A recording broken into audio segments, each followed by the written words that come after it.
It must have been Betty's thing. Okay, we're good to go. Turn 2 on Saturday. Okay, we ready? Yes. All right, well, welcome to the Urban Renewal Commission of Wednesday, June 17th. It is 6:21, and so can we have call to order and roll call, please? Commissioner Shaw? Here. Commissioner Pauly? Here. Commissioner Holliday? Here. Commissioner Mangelberg? Here. And Commissioner Smith is out, absent this evening. Chair or Vice Chair Benville? Here. Okay, so at this portion we have any citizens that would like to make any comments at this time? Okay. Next would be the adoption of the agenda. Move to adopt the agenda. We don't have to do that. Okay, never mind. Anything needs to be pulled? Is there anything that needs to be pulled at all? Nope. Okay, thank you.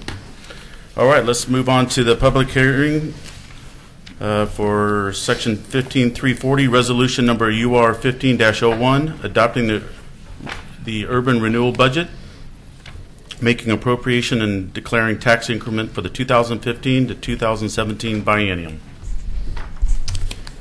Thank you, Vice Chair Benville and members of the Commission.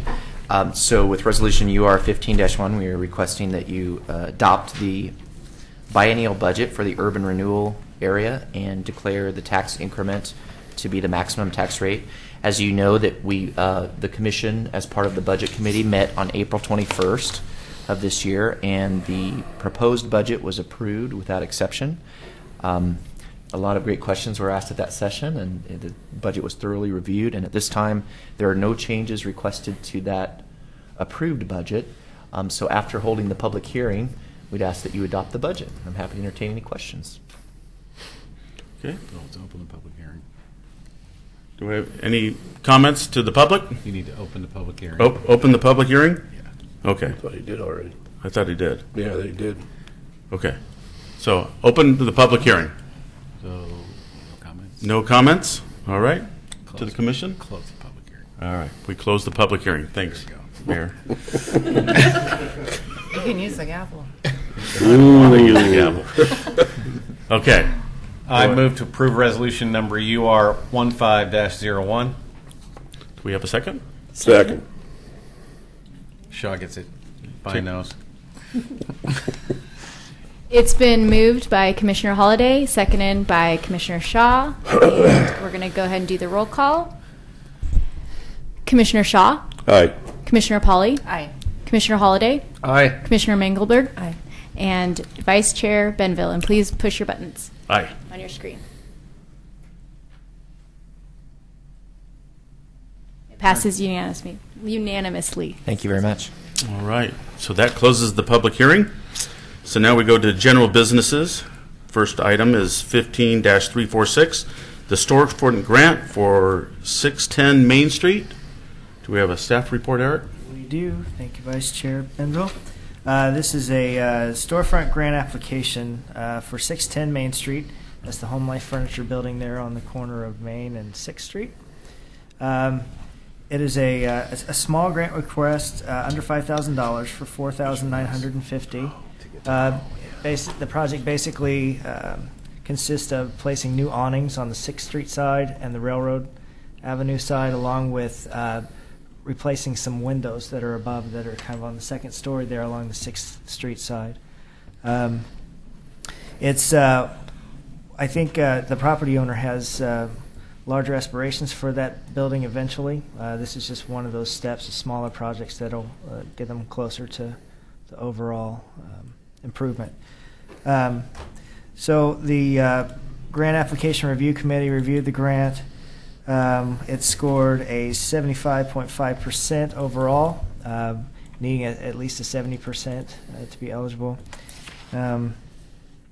We did like the fact that there's some improvements being made on the railroad side, so that's a nice addition. I'm happy to answer any questions. You have the application in front of you. The applicant is here tonight to answer any other questions you might have. So I'll just leave it at that. Does the applicant have any comments or questions that he'd like to bring to the Commission? No questions, but Please come up to the mic, sorry. And state your name for the record. Robert Wine, building owner of 610 Main Street. You guys have any questions for me? Do you want to sit down and explain your project a Get little comfortable bit? here, man. Yeah. We'd like to hear about your project. Okay. Yeah. Does anybody have the packets that were turned in? Okay. Yep, we're looking at them right now. Yep. Okay, so there's a mock draft that shows the awnings that would be put there. Currently, there's nothing there. It's just the building. That's on two sides. I think Eric mentioned on the 6th Street side and on the railroad side. There's also on the 6th Street side of the building, what used to be windows are now covered and boarded up, so that it's pretty unattractive. And it's something that we've always wanted to do, but we try to do a little every year. Are those transom windows? Excuse me? Are they transom windows? Are they They- supposed to be the ones that open, the transom The windows? ones or- that will be installed are not going to be. Okay. And will the windows be the same size that they are now? Yes. Yeah, I think those are the smallest windows on downtown, isn't it? You have the record there. And so the awning's going to go underneath the windows? No, above the door. Looks Yeah. like. Oh, just, Just above above the the door, Yeah, just right on that there. one spot. Yeah. It'll cover, okay. Just going to replace these. Mm-hmm. Oops. Touchscreen. Let's use the technology. Any questions for the applicant? No, I think it's great. Yeah. Mm-hmm. Yeah, okay. I have a question for staff. I thought generally speaking we didn't like awnings. Depends on the project and the Okay. improvements that it's making. Okay. And these are just awnings over the door, so it's not the whole facade. Yeah, it's not the whole facade. It's not just like the blue over the door awning frames. of death. The blue That was awning called- of death. That's what it was called. It's a joke. Yeah, the awnings is part of the criteria that we judge for, so they are included in the grant, and if they look nice enough to the committee, then we're all recommending approval. So That was what somebody called the blue awning on the Bush building, and then that was a great example of a project where they removed that and they restored the original architecture of that building.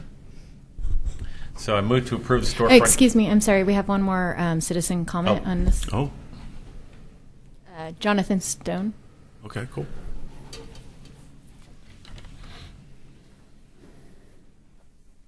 Good evening. I'm Jonathan Stone. I'm the executive director of the Downtown Oregon City Association. I'm just speaking on behalf of, or in support of Robert's project. That's a part of town that we're, trying to improve, and he's done a lot of work to install retail in places where there hasn't been retail before, and especially on the railroad side. Any sort of announcement of entrance is definitely beneficial to retail, and the proposed awning provides that announcement of entrance. And I know the tenants in this building have also worked very hard to improve their facades as well. So this is in addition to tenant improvements. From a retail perspective, I think it's good, and it's certainly in keeping with the existing language of the building. Very good. Thank you. Mayor? So I move to approve the storefront grant for 610 Main Street. I second that. Roll call? Commissioner Shaw, Yes. Commissioner Pauly, Aye. Commissioner Holiday, Aye. Commissioner Mangelberg, Aye. Vice Chair Benville. Aye. And it passes. Thank you. Great. Thanks a lot. All right. Okay, so the next applicant is My TV isn't on. item number 15347, storefront grant for 615 High Street. Staff report. thank you, Vice Eric? Chair. Yes, this is a kind of a different part of town. This is right outside the elevator and directly across the street from here. They're applying for a storefront grant that will take care of several facades, actually, and do some additional architectural and landscaping work. We reviewed the project. I should say that they are requesting $40,000 for this grant. The staff reviewed the project and came out with an average score of 89%. So that, and figuring out the proportion for funds, that would be $35,600. That's what we're recommending. Mr. Underwood, Yes. I'm confused because the staff review shows an average score of 94%.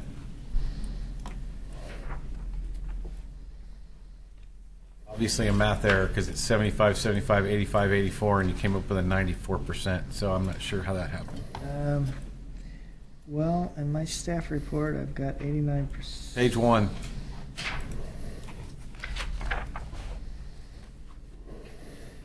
Of the staff report? Paragraph 2, staff review. Is that the right one? I don't see Well, that. that's one of the documents, I'm sure. Storefront grant, High Street documents. I went to 615.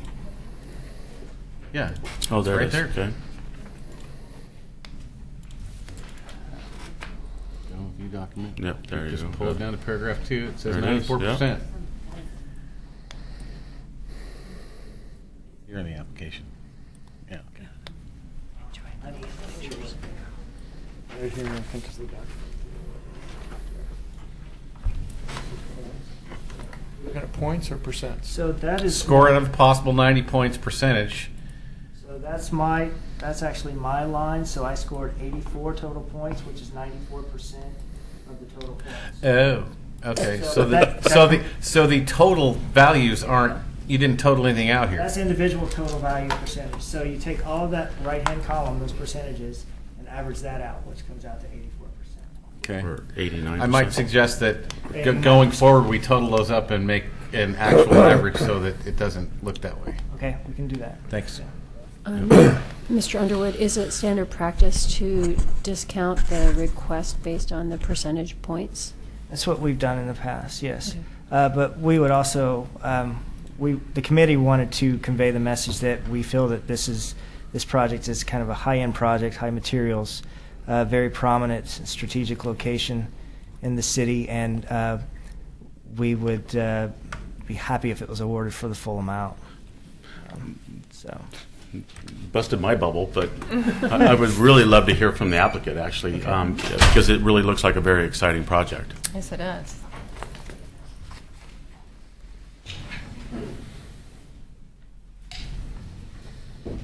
Thank you very much for hearing us today. Derek Metzen with Greenbox Architecture, 1300 John Adams Street. So this project is very near and dear to myself and the client. It's obviously a prominent location. First thing you see as you come across the Westland Oregon City Bridge. And we're really touching this on all sides. Trying to respect the history, given that it is in the historic district. But then give homage to that is a contemporary building and a pocket of contemporary buildings in this overall district. And so the existing structure and the bones were there. It's just a very tired building at this point and has seen years of neglect. So Ben James, the owner, purchased the building recently, has been going through a process of revitalizing this building, trying to find some diverse tenants to go inside of it. And so this is a great opportunity to address the exterior, bring it up to a point where they can bring in some tenants. And as you'll see, looking through the existing photos versus what's proposed, taking out all the storefront glazing, providing new. There's some faux columns on the elevator side, and we're proposing taking those out, exposing the steel structure that's there, repainting it, dressing it up, and setting the storefront directly in front of those columns, which gives us the opportunity to provide a more contemporary mullion pattern that stretches across that frontage. With some nice tall windows, providing light all the way through to the interior. There's only windows on one side of that building, essentially. So it does a lot for that space.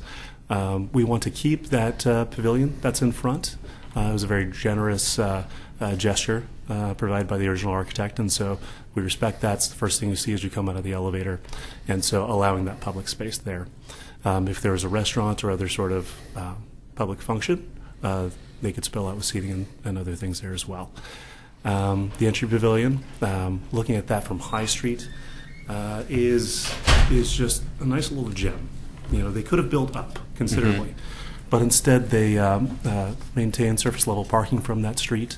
They provide a very modest entry, and gave that view of the valley, which the Willamette River goes through, back to that street, which is a nice element, and we'd like to keep that. Future plans do call for the potential of expansion, but we would keep that ground floor open so that maintains that gesture. But revitalizing that entry pavilion. So even though you don't see much of the building from High Street, it gives it a much nicer presence. We took the approach of recladding the entirety of the facade from the McLaughlin Promenade. Right now, the guardrail is fairly obtrusive to that elevation, and so what we're proposing is running a cedar on the promenade side of that guardrail, and then bringing that down the facade to the far south. So it gives it a consistent look with just the glazing as that intermediate punch through that facade. And then the rest of the massing is simple, it's straightforward, but it's elegant with mid-century modern aesthetic. And so preserving that to a large degree. Cleaning up the HVAC systems there on the foreign side, screening those from public view. If you've walked by the site, it's one of the first things you see as you come from the stairway or the north entry into the promenade southward. So that'll be a nice public benefit as well. I'm happy to answer any questions you might have. Sure, there's quite a few. I know I have a couple. Yeah. But go ahead. Any questions at all? So the cedar facade, is it meant so that it kind of grays out, or are you going to put a finish so you still have that new cedar look? Or because I'm trying, there's the basalt look that you're looking for the stairwell and kind of matching, all that. I'm just kind of figuring out what. Oh, that's a great question. So the cedar does gray over time unless it's treated. We will treat it with a semi-solid stain. The semi-solid stain has some of the solids that you'd see in a paint, but not nearly as much as a paint. It provides a better UV protection to it and also lasts a longer duration. So whereas a clear coat would last 1 to 2 years, with that exposure, probably 1, this will last 3 to 4. So that is less maintenance for the owner, and I think a better solution on that. We talked about maintenance, and so that was a consideration in that. We'd prefer it not gray, specifically because we are using a light gray and a dark gray to contrast that wood, to play off each other, so that natural tone is an element we'd like to keep. Got it. Okay. Questions? No? Are you going to go to, you talked about expansion on there, Derek, is it like maybe eventually we're going to see some height on there a little bit, maybe 1 or 2 stories above or something like that? So you're already thinking about this as far as what that will be in the future too. So yeah. We've looked at what that might look like conceptually, and it's consistent. You keep the parking, so whatever, okay. Where would be there a couple floors? I didn't get that. It's not a part of this project or proposal, right? It's just but looking in the future. Yeah. Okay. The parking lot has had issues over time, right? And so we're going back. Again, the parking lot is not in here, but that's another $50,000 into this project. So we're up over $200,000 at that point. But it is a consistent issue. So we're going to resurface the parking lot and then possibly go up another 2 floors. So this is just the facade and the fence. Okay, that's good.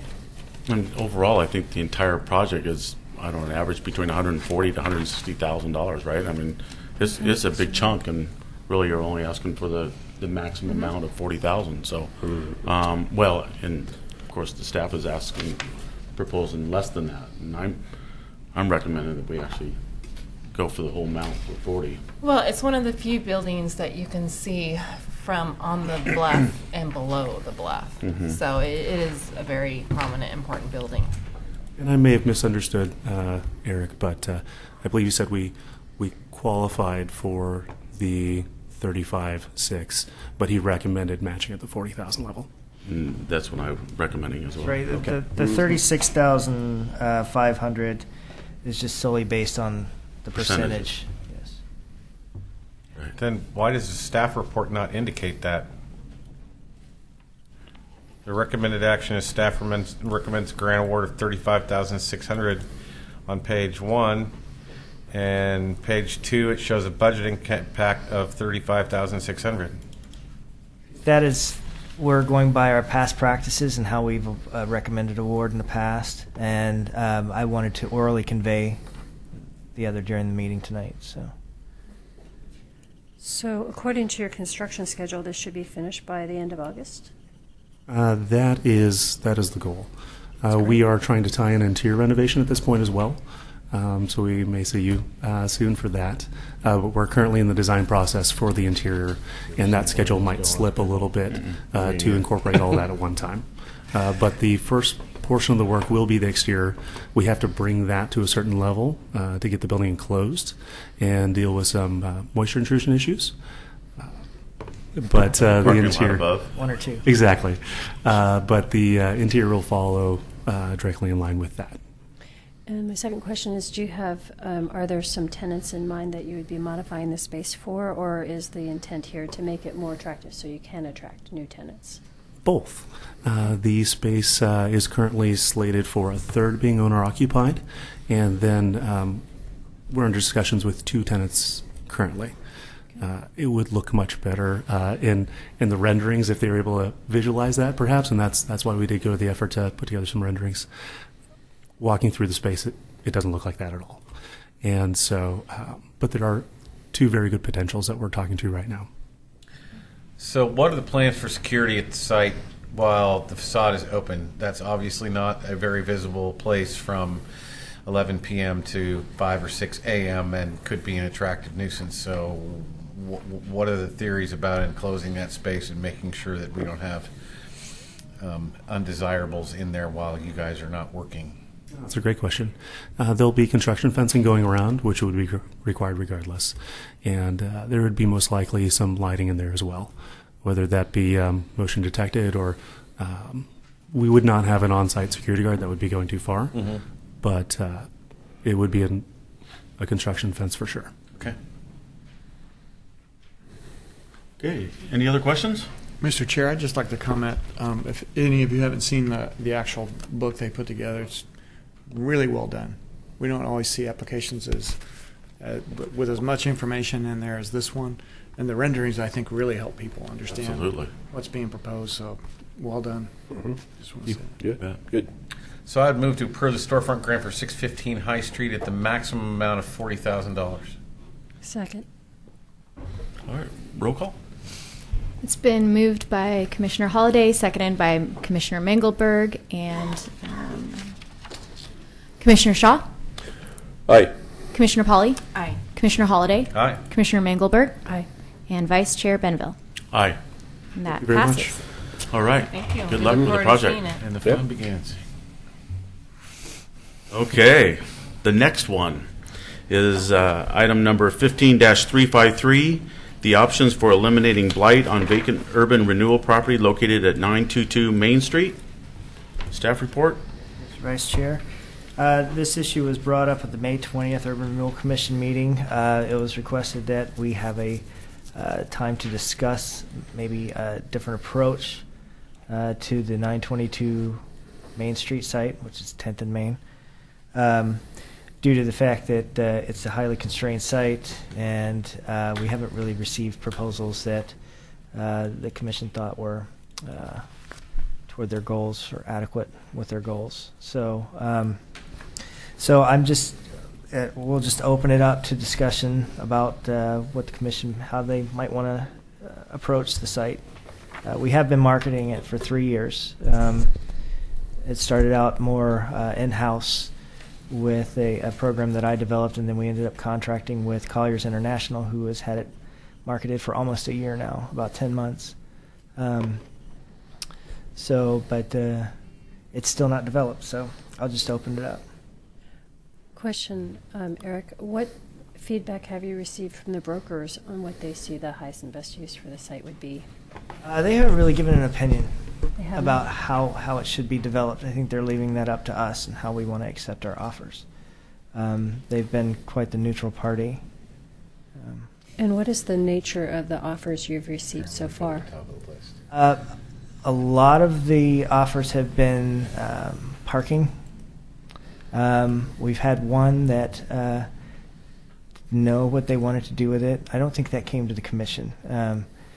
But it's always been the goal of the Commission to have it developed and to have a schedule of development. This had nothing like that. And that's basically what we've had. So parking or no idea at all. Dan? So we haven't done a survey of the site. Is that correct? So we don't really know where the boundaries are. Right. We have it. The commission approved it in the budget for next biennium, so that is on the list to be done after the first of the fiscal year. Okay. To understand where the railroad Right. right-of-ways are and all that. It almost seems like that is the piece that is going to be required for you to really have an informed discussion about this. Sure. And then after you get that piece of information, if the commission wants us to, we can develop a plan and bring back options for that you might want to consider. But we'd like to get some framework from you, some ideas really from you about what you think some of those options could be. But we'd like to have that survey so when we set a map in front of you showing the parcel, the possibilities are more obvious than right now. They're not really. Mm-hmm. It's very hard to know. So to follow up, I think Ryan Smith is here and has brought a proposal. I think to be able to have a full conversation about this, maybe we should let him come up and talk about what his thing is, and then we can have further discussion. Sure. Yeah, that's fine. Before That's you ask fine. the question? Sure. Okay. All right. Well, Mr. Smith? Mr. Smith comes to Oregon City. There you go. I'm Ryan Smith. Thank you for your time. Appreciate you giving this public service. Appreciate the opportunity to speak. There's been an elephant in this room for 3 years regarding this lot, and it's called access. And so I would definitely encourage you to talk to Tony or Eric about the access, because you can do a survey all you want, but the access is a large part of the constraint to the public, because the only access is on a parcel that Graham Peterson and myself own, that are the two lots that are to the south. So I've given you guys packets which have a plat map, and so Graham wrote this up. He's on a plane to Peru, so we're not going to feel too bad for him, but I'm reading another guy's work, but we've given a timeline, and we're really kind of scratching our heads here, because I've redeveloped 4 corners downtown Oregon City on Main Street, and between Graham Peterson and myself. We've written 3 offers on this, and we worked with Eric on it. He said, look, they really want a building there. So we said, okay, great. And so Eric worked with us, and we got a grant from the county. It was about $23,000. And so we in good faith have made 3 offers on this property. We in good faith tried to go after the commission's goals with the help of Eric Underwood to get a grant that did a rendering, and you'll see it in there. It was $23,000 worth of study, and it didn't pencil by over $1 million. I didn't even throw in the purchase price or anything else. So, and that's with us, who we're the only ones that don't have access issues, because we can access the lot from our lots and then have the right hand turnout. So a lot of this is just having a Q&A with Tony in planning to understand, like, we're kind of your only dance partner, and we want to dance. But we feel like everybody's kind of looking around going, yeah, you guys want to dance, but who else is out there? And kind of push us down. And we've redeveloped 4 corners downtown, so it's kind of perplexing. But so we've, in good faith, made 3 offers. We've, in good faith, actually, had a $23,000 study done on a building that everyone desired. As a guy that owns a coffee shop and a restaurant, no one more than me would like to see condos downtown. But this site, it's probably not going to happen, and if it does, it'll probably be Graham and I, because we can solve the access issues. So what I'm here to tell you is, we still want to do this. You got somebody. We're right here. We've made 3 offers, and we would pledge that what we want to do, and the only thing that makes sense right now financially, is to add. Our best guess is going to add about 30 parking spaces to downtown. Okay, we need 30 parking spaces downtown. I understand it's not what you guys want or what I would want, but it's an improvement. It's tax base, and it's progress. You can't put your ideals so high that nothing's happening. And so here's what we would pledge to the commission, to the people of Oregon City. We want to buy it. We want to turn it into a parking lot because it's a right now situation that can happen. It'll benefit downtown. Mr. Chair, can I? I'd like to finish my thought. I know please. that, but I want to give the commission some advice. I don't really appreciate you interrupting me. I know you don't, but this Right, is hang my on a job, second. so I'm going to go ahead and do it. Thank you. I want to advise you to be careful about negotiating a deal or a property transaction here because if you do that, you waive your privileges under the executive session options under state statute. So I just wanted you to be aware of that before you make comments back. You can certainly hear what you want to hear, but before you engage in dialogue, you should know that. So, thank you. For the record, I didn't come here to negotiate. So I lost my train of thought, but You're talking about the parking lot. yeah. So what we would pledge is we'll buy this, we'll turn it into a parking lot. We're also the only people within the current code that actually put a lot there within the code now. It doesn't change because we own multiple properties within 1,000 feet. I run a business within 1,000 square feet. We own the bike shop right there that's right next door. So it's an easy play that way too because we can do it. So what we would do is turn this thing into a parking lot, a nice one, all modern code, all landscaping, everything else. We have, you'll see in the back packet, we have the market, the outdoor market. Would love to have that space. It'd be a great space for those things too. And Graham and I are community oriented. We would make it a lot available. We'd make it available on nights and weekends. The signage would be as such so that it would be, still a community asset.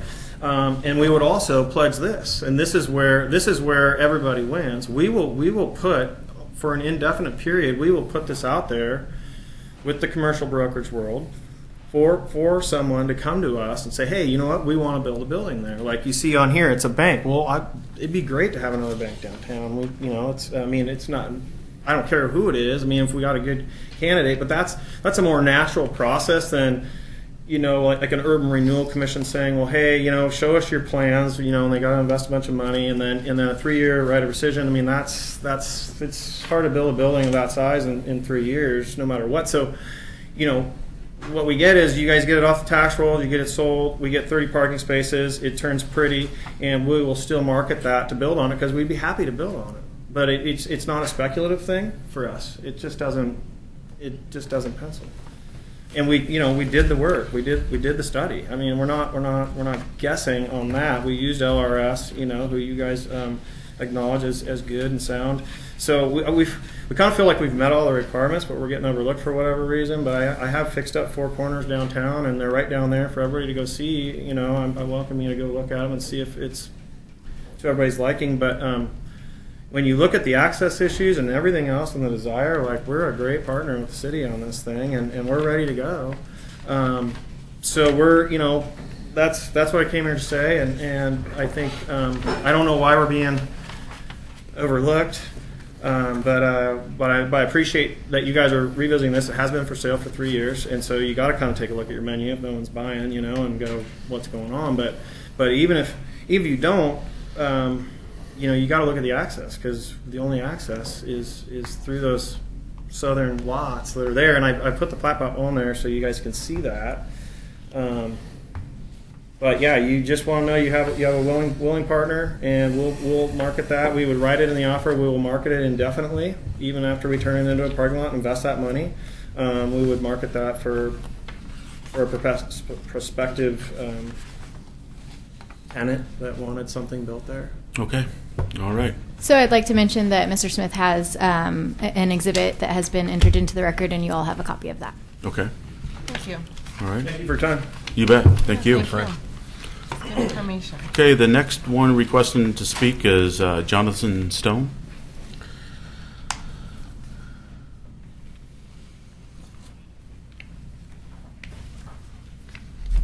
I won't be long, I promise. I just had a couple of thoughts that I wanted to share with respect to site, and I had notes on my screen and they ran away. So I think a parking lot is not a bad idea, especially in the interim. It was a parking lot, so it's certainly something that I think, especially if professionally landscaped, is something that we could support.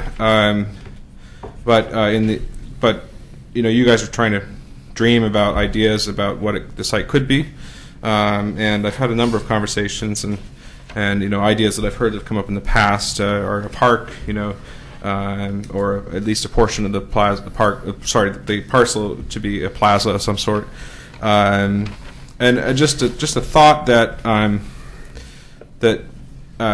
the highest and best, at least in my mind, is within the context of all of downtown, and that it doesn't need to be a 70-story skyscraper. It's just a tiny parcel on the corner of 10th and Main that we can imagine being any number of things that would support civic life and business life and economic vitality in downtown.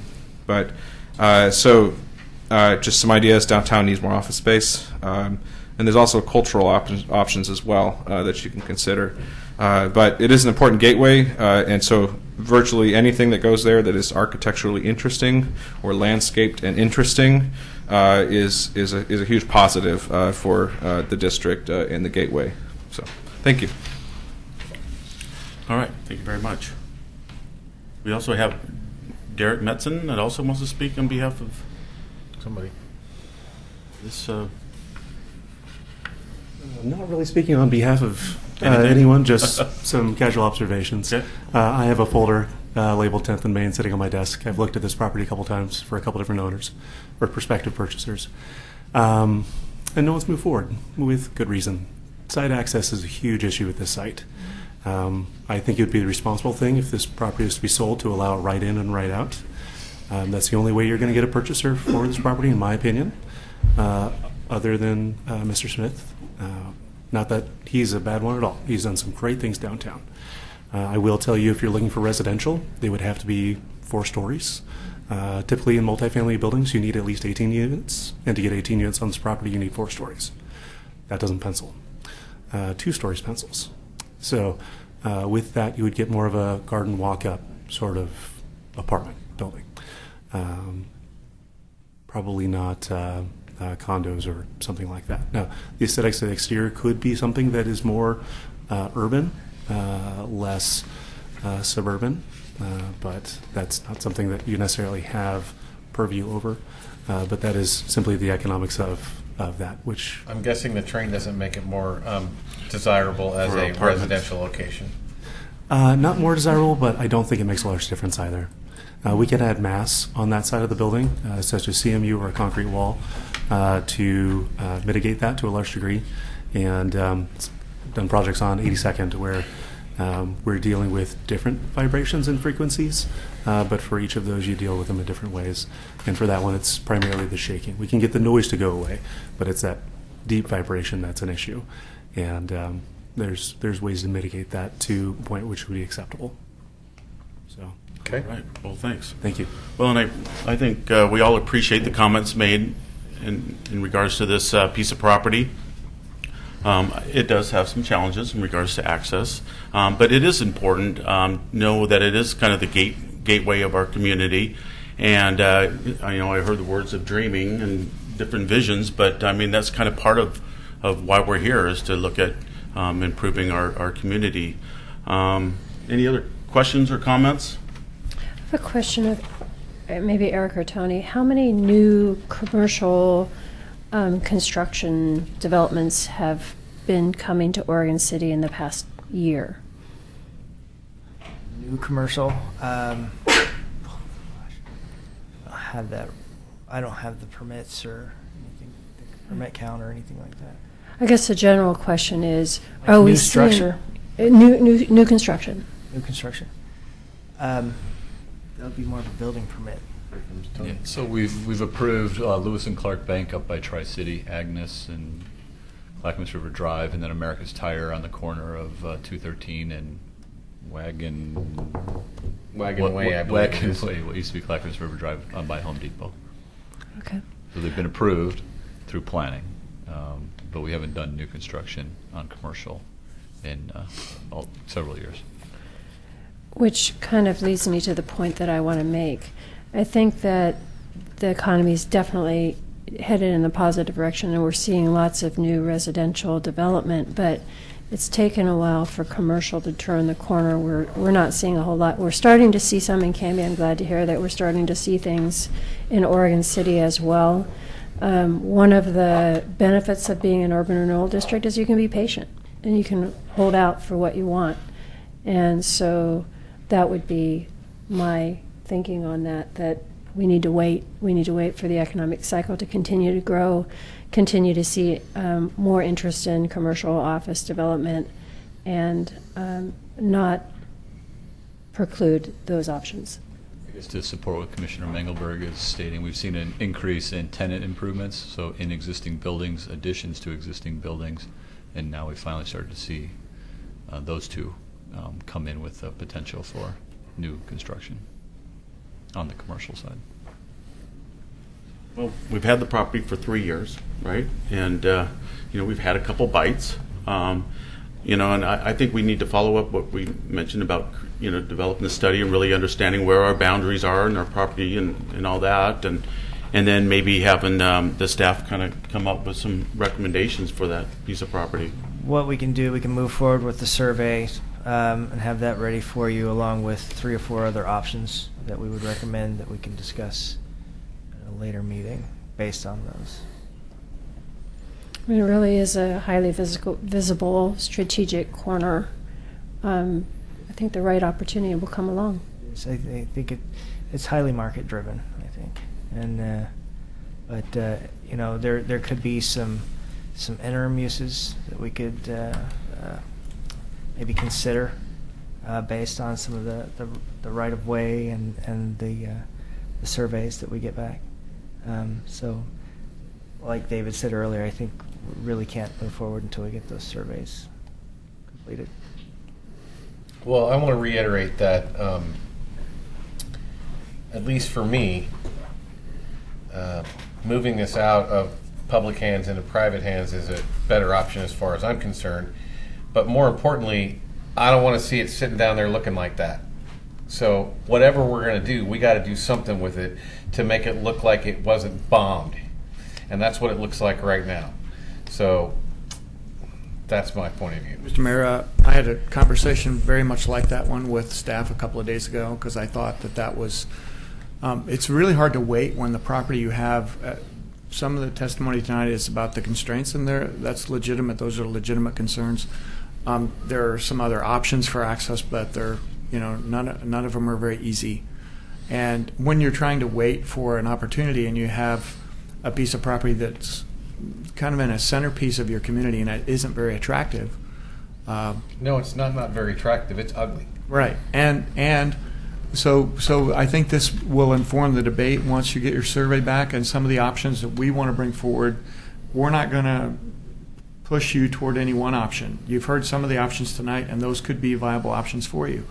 In addition to that, you may want to construct a parking lot. You may want to put in a green space. You may want to, there are any number of things you can do there, including continuing to market or including to sell it now to any willing suitor that you might have. So there's different options, and we just want to make sure you have all those options. There's not going to be a right or wrong decision.